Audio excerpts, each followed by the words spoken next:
All right, hello everybody and welcome. We're looking at 4.4. We're a little over halfway through the chapter 4 assignments, looking at the many forms of linear equations. So just a quick recap, we have slope-intercept. Slope-intercept being useful when we have the slope and the y-intercept. That's why they call it slope-intercept. Mathematicians not incredibly creative when it comes to naming things. Okay, we have point slope, which is a particularly useful form when we have the point and a slope.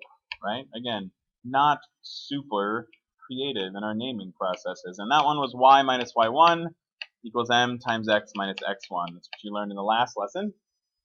Today we're looking again at standard form, and standard form is ax plus by equals c. And the biggest difference between standard form and these other ones is the values, the parameters here, m, b, m, x1, y1, they have special meaning, right?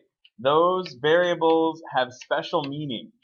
They are the slope, or they are the y-intercept, or they're something, okay?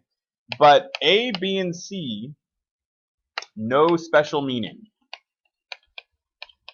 They're not A, B, and C. There's nothing here that tells us what the slope is. There's nothing here that tells us the y-intercept.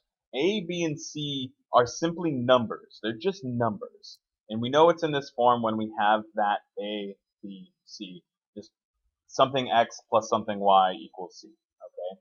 So that's standard form. Has nothing special, but it does have particular advantages depending on certain information that we're given. So again, a lot of this chapter 4 is about being flexible.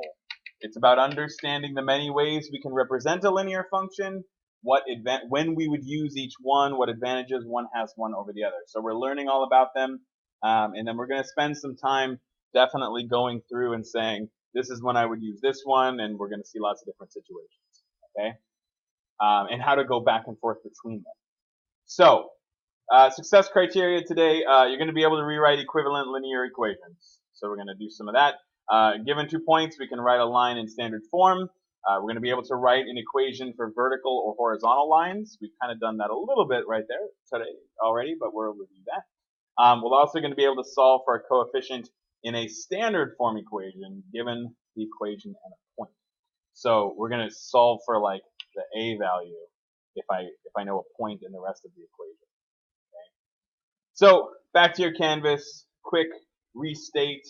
Make sure you can tell me something about what it is we're learning today, and then you can move on to look at our first example.